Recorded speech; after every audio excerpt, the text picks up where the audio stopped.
আসসালামু আলাইকুম রহমতুল্লাহ বারাকাতুহ। আমার সম্মানিত দর্শক শ্রোতা ভাই এবং বোনেরা, আজকে বিকেলবেলা ঢাকার একটা প্রাইভেট ইউনিভার্সিটিতে ক্লাস শেষ করে বাসায় ফিরছি। এখন আমি বনানীর কাকলির কাছাকাছি আছি।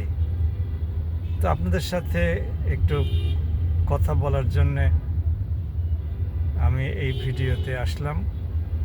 আপনাদের কাছে আমি একটা অনুরোধ করি, আমার ইউটিউবের এই চ্যানেলটির নাম হলো ডক্টর আতাউরস অ্যানালিসিস। আপনারা কি মেহেরবানি করে আমার চ্যানেলটা সাবস্ক্রাইব করবেন? তাহলে আপনাদের সাথে পরিচিত হতাম, আপনাদের কাছে আমার যে থটসটাকে সেটাকে শেয়ার করতে পারতাম। আপনার মাধ্যমে আপনার বন্ধুবান্ধব যারা আছে তারা আমার থটস সম্পর্কে জানতে পারত। মেহেরবানি করে ডক্টর আতাউরস অ্যানালিসিস এই চ্যানেলটি সাবস্ক্রাইব করুন এবং বেল আইকনে পুশ করে রাখুন। তাহলে আমি যখনই কোনো ভিডিও দেব তখন আপনাদের কাছে এর নোটিফিকেশান চলে যাবে ইনশাআল্লাহ। তো আমি আজকে মেজরের একটা কোর্স পড়াচ্ছিলাম হিউম্যান রিসোর্স ম্যানেজমেন্টের।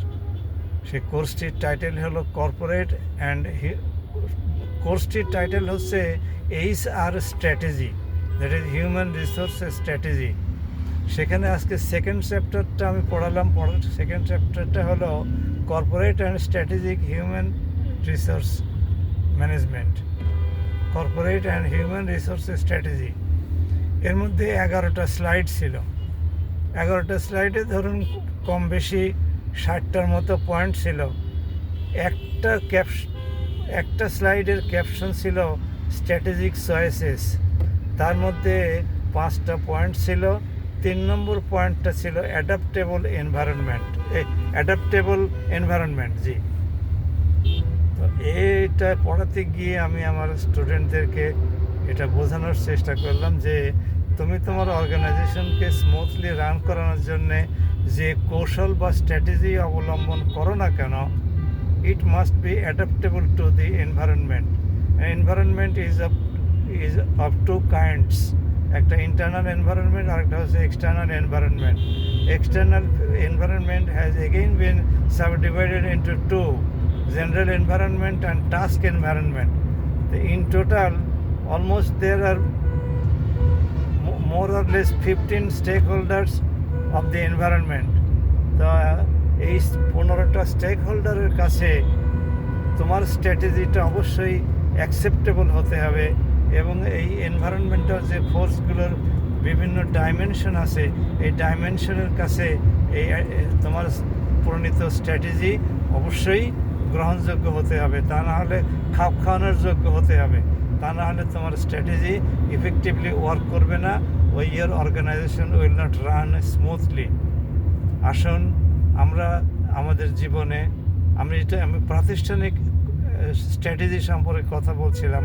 আমাদের জীবনে আমরা বহু কৌশল অবলম্বন করে থাকি আমাদের সমস্যাগুলো পার করার জন্যে, আমাদের কোনো পরিকল্পনা বাস্তবায়ন করার জন্যে, কোনো ডিসিশন বাস্তবায়ন করার জন্যে অনেক সময় কৌশল অবলম্বন করে থাকি।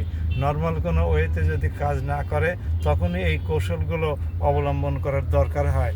তো আসুন আমরা আমাদের ব্যক্তিগত, সামাজিক এবং রাষ্ট্রীয় জীবনে যে সমস্ত কৌশলগুলো পরিবেশের অন্যান্য উপাদানগুলোর সাথে সঙ্গতিপূর্ণ, পরিবেশের অন্যান্য উপাদানগুলোর কাছে গ্রহণযোগ্য হয় এরকম স্ট্র্যাটেজি গ্রহণ করি।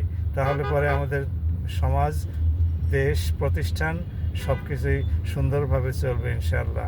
দয়াময় আল্লাহ আমাদেরকে সহি বুঝ দান করুন এবং প্রতিষ্ঠান, সমাজ, দেশ সুষ্ঠুভাবে পরিচালনায় অবদান রাখার তৌফিক দান করুন।